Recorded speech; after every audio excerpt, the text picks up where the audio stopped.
Hello friends, here is another video of income tax chapter number 2 from the book of income tax by H.C. Mehrotra of Sahitya Bhavan publication. Hope things would be clear to you.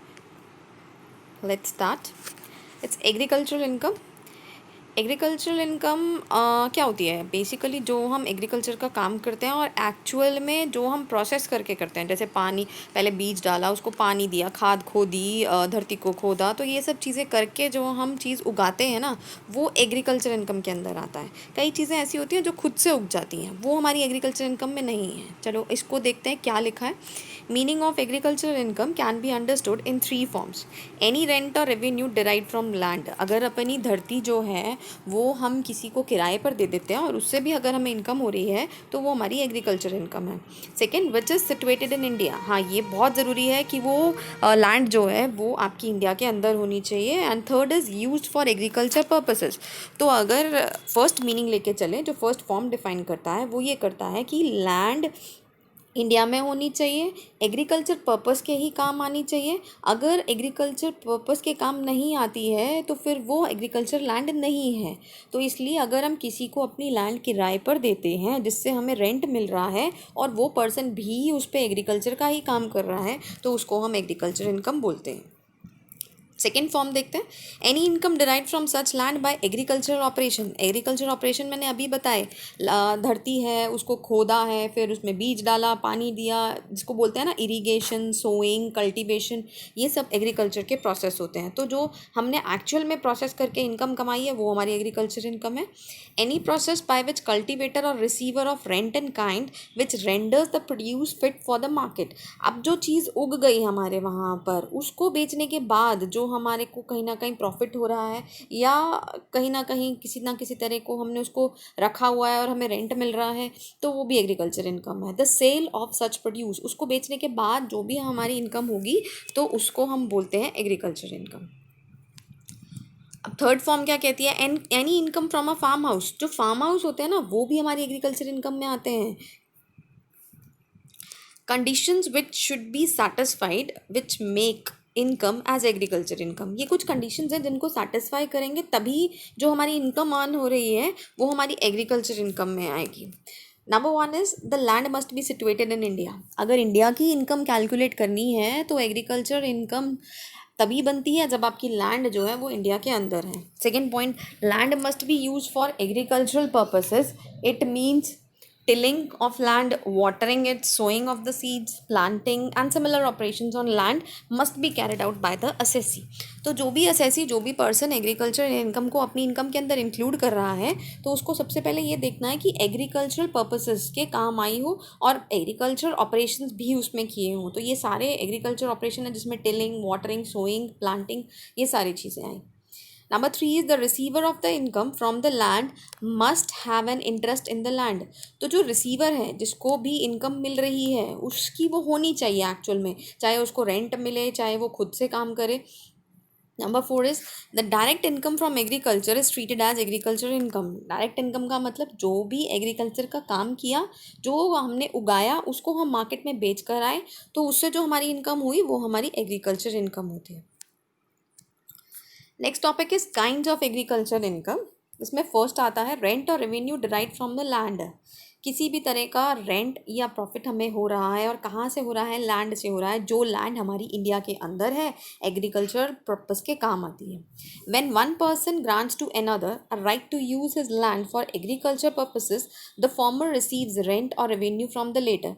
Suppose मेरी कोई land है और मैंने किसी को वो किराए पर दी है और किराए पर देने के बाद उस पर भी एग्रीकल्चर का काम ही हो रहा है, तो मुझे जो इनकम अर्न हो रही है, कहाँ से हो रही है इनकम अर्न? रेंट से। तो मुझे जो रेंट मिल रहा है, मुझे जो इनकम अर्न हो रही है वो मेरी एग्रीकल्चर इनकम कहलाएगी। क्यों? क्योंकि लैंड भी इंडिया में थी और वो लैंड जो है वो भी एग्रीकल्चर पर्पज़ के ही काम आ रही थी। Number two, income from agriculture operations.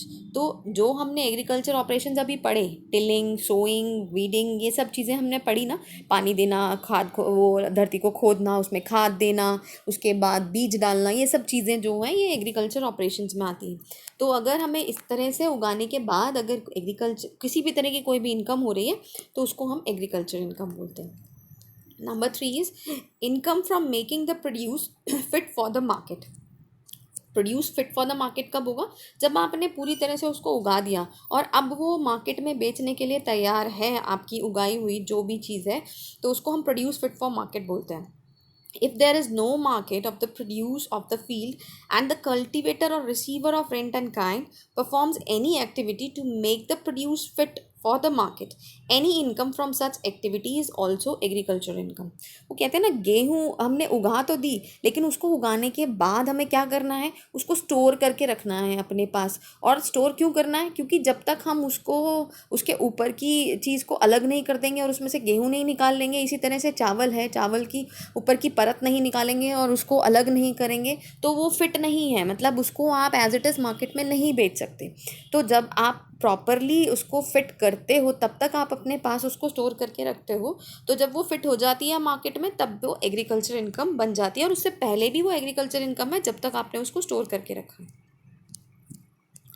Number 4 is income from sale of produce. अब जो आपने स्टोर किया उसको आपने प्रोड्यूस कर लिया, मतलब कहीं ना कहीं आपने चीज़ें कर ली, अब आप उसको क्या कर रहे हो, मार्केट में बेच रहे हो, तो वो भी एग्रीकल्चर इनकम है.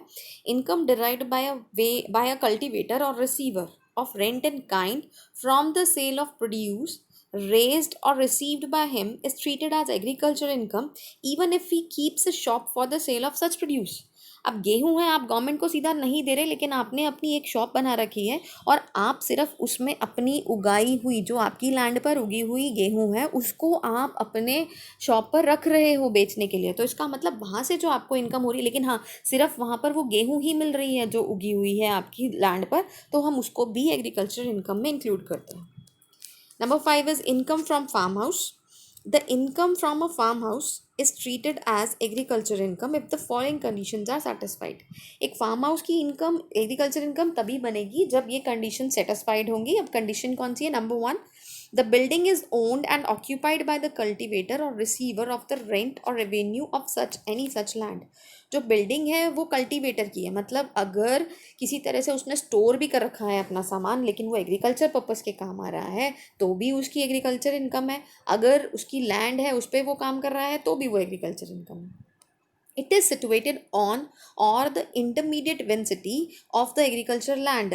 सपोज एग्रीकल्चर की लैंड है और मैंने एक कहीं ना कहीं जो है एक घर बना रखा है या एक फार्म बना रखा है, या जिसको बोलते हैं एक रूम सा ही बना रखा है, और उसके अंदर मैं वो सारी चीज़ें स्टोर करके रखती हूँ जो एग्रीकल्चर के काम आती है, तो वो भी मेरी एग्रीकल्चर इनकम है.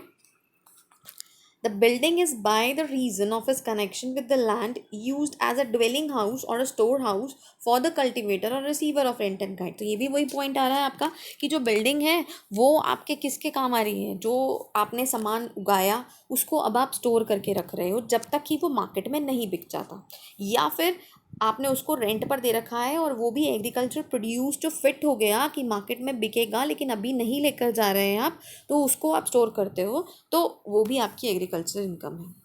The land is situated in an urban area and is either assessed to land revenue in India or subject to local tax assessed and collected by the officers of the government.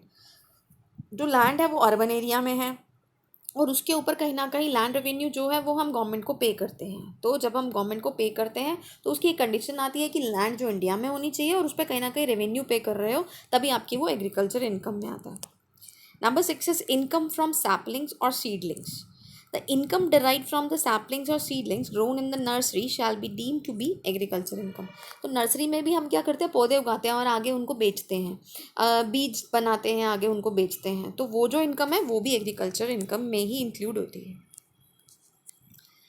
Next आता है non agriculture incomes from land. अब ऐसी कौन सी income है जो कि हमें land से तो हो रही है लेकिन उनको एग्रीकल्चर इनकम ट्रीट नहीं किया जाता. Income from market. हमारे पास लैंड है लेकिन हम एग्रीकल्चर का काम नहीं करते, हम क्या करते हैं उसको मार्केट, जैसे ये सब मंडी होती है ना, कई बाहर के जो एरियाज़ हैं, बाहर के एरियाज़ का मतलब जैसे आप नोएडा चले जाइए, गुड़गांव चले जाइए, तो वहाँ पे एक ओपन लैंड होती है, वहाँ पर एक पर्टिकुलर डे पर मंडी लगती है, सब्जियाँ आती हैं, सारी मंडी लगती है, तो उस लैंड को हम एग्रीकल्चर इनकम नहीं मानते. क्यों? क्योंकि वहाँ पर मार्केट लगाई जा रही है. इनकम फ्रॉम स्टोन क्वेरीज, ये भी वही कि खाने हैं आपके पास। इनकम फ्रॉम माइनिंग रॉयल्टीज, इसको भी आप एग्रीकल्चर इनकम में नहीं लेते। Income from land use for storing agriculture purposes, अब यहाँ पर लैंड जो है वो कहीं ना कहीं एग्रीकल्चर पर्पस के काम के आ तो रही है, लेकिन सिर्फ स्टोर करने के काम आ रही है, प्रोड्यूस को नहीं, जो हमने बनाया है उसको नहीं।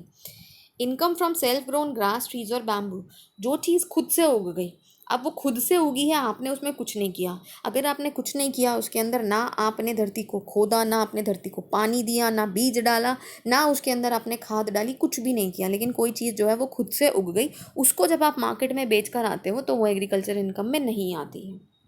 इनकम फ्रॉम फिशरीज, फिशरीज का आपका बिजनेस है। Income from sale of earth, of brick making, आप लैंड को ईंटें बनाने के काम में ला रहे हो तो वो भी आपकी एग्रीकल्चर इनकम में नहीं आती है। नेक्स्ट आता है पार्टली एग्रीकल्चरल इनकम। तो पार्शली एग्रीकल्चर इनकम कौन सी है? Sometimes there is composite income which is partially agriculture and partially non agriculture. कई बार ऐसी इनकम होती है जिसको हम हाफ, कुछ परसेंटेज या हाफ या जैसे भी है उसमें हम ट्रीट करते हैं कि ये एग्रीकल्चर इनकम में आता है और दूसरा जो है वो पार्शली नॉन एग्रीकल्चर इनकम में आता है। For determining the non agriculture income chargeable to tax, the market value of any agriculture produce which has been raised by the assessee and which has been utilized as a raw material in such business shall be deducted। अब आपने क्या किया कि जो आपकी non agriculture income थी, उस non agriculture income पर तो आपको लगेगा टैक्स, तो क्या किया जाएगा, सबसे पहले मार्केट वैल्यू निकाली जाएगी कि एग्रीकल्चर प्रोड्यूस कितना है। अब जितना आपने एग्रीकल्चर प्रॉपर फॉर्म में किया है उस एग्रीकल्चर इनकम में से हम क्या करते हैं, जितना रॉ मटेरियल और इस सबके काम आ गया लेकिन एग्रीकल्चर के ही काम आया, उसको हम उसमें से सब्ट्रैक्ट कर देते हैं। तो क्या निकल कर आता है, एग्रीकल्चर इनकम भी हो गई और उसमें जो एग्रीकल्चर इनकम के काम हमने खर्चा किया वो भी माइनस हो गया, तो बाकी जो बच गई वो हमारी क्या है, नॉन एग्रीकल्चर इनकम।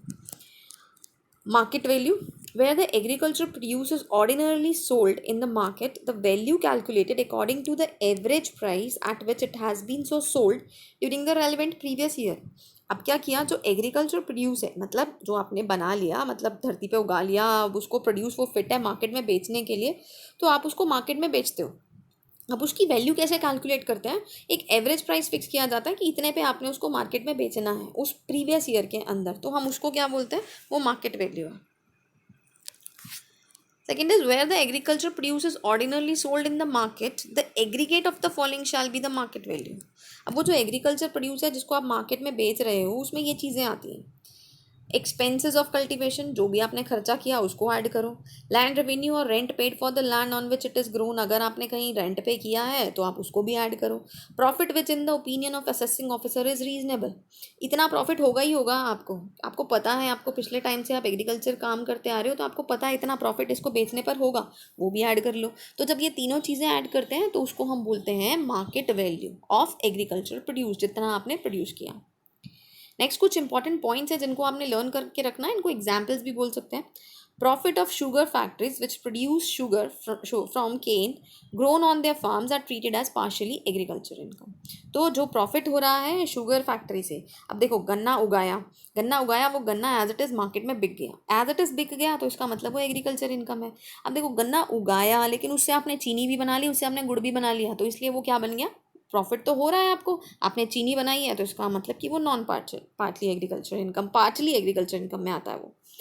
नेक्स्ट है 60% of the income derive from the sale of tea grown chai in and manufactured by the sale in India is deemed to be agriculture income and remaining 40% is taken as business income। अब आपका जो land है वो किसके काम आ रही है, चाय उगाने के काम आ रही है, तो उसमें 60% जो है इनकम होगी वो आपकी एग्रीकल्चर इनकम होगी और उसमें जो 40% इनकम है वो आपकी बिजनेस इनकम कहलाएगी। Number 3 is 65% of the income derived from the sale of centrified latex or Cenex manufactured or processed from rubber grown in India is deemed to be agriculture income and remaining 35% is taken as business income। तो जो ये रबड़ का process है इसमें उसको उगाने के लिए कहीं ना कहीं उसकी लेटेक्स को उगाने के लिए 65% तो है वो आपकी एग्रीकल्चर इनकम में आएगी और 35% जो है वो आपकी बिजनेस इनकम में आएगी। 75% of the income derive from sale of coffee grown and cured by the seller, उगाई भी और उसको संभाला भी, in India is deem to be agriculture income and 25% is taken as business income. तो जो 75% है कॉफ़ी उगाने के लिए वो तो इनकम कहलाएगी आपकी एग्रीकल्चर और उसका 25% जो है वो बिजनेस की इनकम में आएगा। 60% of the income derive from the sale of coffee grown, cured, roasted and grounded. अब उसको उगाया भी, उसको संभाला भी, उसको रोस्ट भी किया, उसको मार्केट में ऐसा बनाया कि वो आपकी बिक जाए, विदाउट मिक्सिंग, और are deem to be agriculture income, and remaining 40% is taken as business income. तो जो फर्स्ट केस है कि उगाई भी, उसको संभाला भी, और उसके बाद उसको रोस्ट करके मार्केट में बेचने के लिए तैयार किया कॉफ़ी को, उससे जो हमारी इनकम अर्न हो रही है उसका 60% जो है वो एग्रीकल्चर इनकम में आएगा और 40% जो है वो बिजनेस इनकम में जाएगा। सो होपफुली कि आपको ये समझ में आया होगा कंसेप्ट। इनकेस अगर कहीं प्रॉब्लम आए तो कमेंट बॉक्स में ज़रूर मेंशन करिएगा। Thank you so much. अगर अच्छी लगी हो वीडियो तो अपने फ्रेंड्स के साथ भी शेयर करिए, अच्छे से पढ़िए ताकि उनको भी हेल्प मिल सके और आपको भी मिल सके। Bye bye, have a nice day.